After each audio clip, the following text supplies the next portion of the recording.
दरबन्दी मापन गरेर कम्तीमा पनि विद्यालय चल्ने वातावरण गरेका छौँ। तपाईँहरूले कल्पना गर्नुहोस्, माध्यमिक विद्यालयमा एउटा दरबन्दी नभएको ठाउँमा अहिले हामीले न्यूनतम 3 दरबन्दी पुर्याएका छौँ। हामीले प्राथमिक 1 कक्षादेखि 3 कक्षा चलेको विद्यालयमा न्यूनतम रूपमा 2वटा दरबन्दीको व्यवस्थापन गरेका छौँ। 1-5 चलेकोमा 3वटा व्यवस्थापन गरेका छौँ। कहीँ कतै हाम्रो नजरले नभ्याएर छुटेका त्यस्ता विद्यालयहरू कोही छन् भने तिनी विद्यालयहरूलाई पनि आगामी वर्ष गर्ने गरी हामी प्रतिबद्ध भएका छौँ। 1-2 ठाउँमा यस्ता विद्यालयहरू छन्। अघि सरले स्मरण गर्नुभयो दैलेखको कुरा।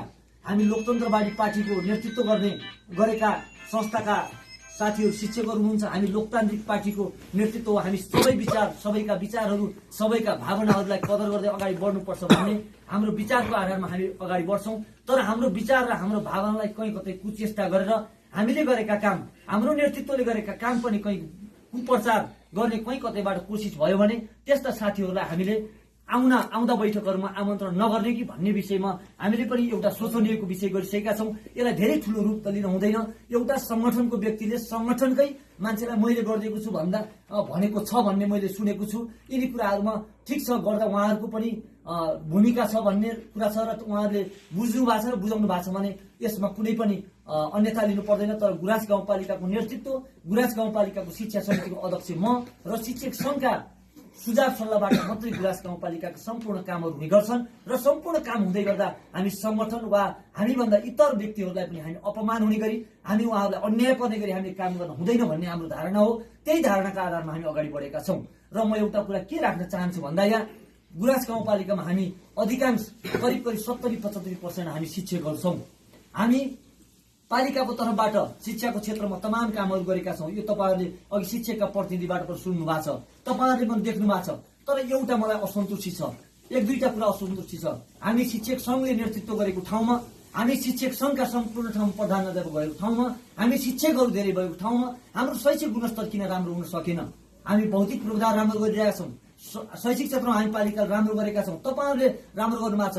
तर हामीले शैक्षिक गुणस्तर किन कायम गर्न सकेनौँ? यो शैक्षिक गुणस्तर काम गर्न नसक्दा यहाँ सरकारको नेतृत्वको पनि कमजोरी कुरा रहन्छ।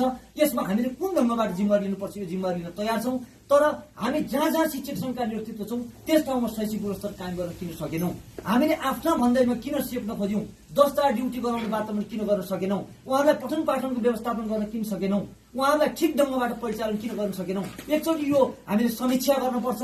जब शिक्षक सङ्घले नेतृत्व गरेको ठाउँमा ठिक ढङ्गबाट व्यवस्थापन हुन सकेन भने भोलि यो नेपाली कङ्ग्रेसको बदनाम हुन्छ, शिक्षक सङ्घको बदनाम हुन्छ, गुराँसको नेतृत्वको बदनाम हुन्छ। त्यसै कारणले मैले पहिलो वर्ष नै एक प्रकारले फरक तरिकाले शिक्षालाई अगाडि लिनुपर्छ। मैले कल्पना गरेको, गुराँस काङ्ग्रेसको नेतृत्वले कल्पना गरेको शिक्षा क्षेत्र भनेको धेरै फरक कल्पना थियो। तर त्यो कल्पनामा हामी पुरा गर्न नसके पनि त्यो बाटोमा छौँ। हामी त्यो बाटोबाट धर्म राखेका छैनौँ। तर त्यो बाटो रोक्ने प्रयत्न पनि हामीबाट कहीँ कतै भए। यो बाटो रोक्ने प्रयत्न हुँदै गर्दा हामी अझै पनि डराएका छैनौँ। काम नगर्ने शिक्षकलाई शिक्षक सङ्घ होस् वा शिक्षक सङ्गठन होस्, यसमा तपाईँहरूले पनि काम गर्ने वातावरणका लागि तपाईँहरूले ऊर्जाशील गराउनुपर्छ। यदि विद्यार्थीको पठन पाठन यहाँ बर्बाद भयो भने विद्यार्थीको हामी कक्षा 8को अस्ति मात्रै मापन गरी 15% रिजल्ट आयो। यस्तो तरिकाले 15% रिजल्ट आयो भने यहाँ शिक्षक सङ्घको पनि बदनाम हुन्छ, गुराँस सरकारको पनि बदनाम हुन्छ, नेपाली कङ्ग्रेसको पनि बदनाम हुन्छ। बदनामको कुरा होइन, हाम्रो शैक्षिक जनशक्ति के आउँछ, भविष्य हाम्रो सन्तति के आउँछन्, यो कुरातिर हामी शिक्षक सङ्घ, नेपाली कङ्ग्रेस र गुराँसको नेतृत्वले हामीले सोच्नुपर्छ, समीक्षा गर्नुपर्छ। र हामी सम्पूर्ण नेतृत्वहरू जो जहाँ हाम्रा प्रधानाध्यापक हुनुहुन्छ उहाँहरूले कडाइका साथ अगाडि जानुपर्छ। विद्यालय व्यवस्थापन समिति कडाइका साथ जानुपर्छ। पार्टी नेतृत्वले त्यो ढङ्गबाट सुझाव दिनुपर्छ। हामीले त्यसै अगाडि बढ्नुपर्छ। कसैलाई अन्याय गरेर, कसैलाई काखा र पाफा गरेर हामीले नेतृत्व अगाडि बढ्नु हुँदैन। तर शैक्षिक गुणस्तरका लागि हामी आफ्नो र अर्काको भन्ने नसम्झेर अगाडि बढ्नुपर्छ भन्ने कुरा मेरो सरकारको तर्फबाट, गुराँस सरकारको तर्फबाट यो तपाईँहरूलाई जोरदारसँग अनुरोध हो, माग हो। तपाईँहरूलाई म अनुरोध गर्न चाहन्छु, तपाईँहरू त्यो ढङ्गबाट प्रस्तुत हुनुहोला भन्ने कुरा म राख्न चाहन्छु। अबको 15 महिना छ। अब हामीसँग 2टा शैक्षिक सत्र बाँकी छ। एउटा शैक्षिक सत्र आधा भइसकेको छ। हामी शैक्षिक सत्रमा हाम्रो रिजल्ट, हामी कक्षा 8को रिजल्टलाई पालिका स्तरीय गराएका छौँ। अहिले हामी पालिकाको तर्फबाट 3 र 5लाई पनि पालिका स्तरीय गराउनुपर्छ भनेर हामीले त्यो ढङ्गबाट अगाडि बढेका थियौँ। कोरोनाले केही कुरा समस्या पारेको छ। अझै पनि साथीभाइहरूसँग सल्लाह गरेर त्यो व्यवस्थापन गर्न सकियो भने हामी त्यो गर्न तयार छौँ, त्यो गर्न आतुर छौँ। किन भन्दा को विद्यालयमा, को शिक्षकमा, को विषयगत क्षेत्रमा कुन टिचरले कसरी पढाएको छ यो कुरा मापन गर्न सकिएन भने शिक्षक सङ्घ भन्दैमा केही हुँदैन, गुराँसमा अध्यक्ष भन्दैमा केही हुँदैन। हामीले के का लागि लागेका हौँ भन्ने कुरा सबै एकपटक सोच्नुपर्छ भन्ने कुरा राखेँ।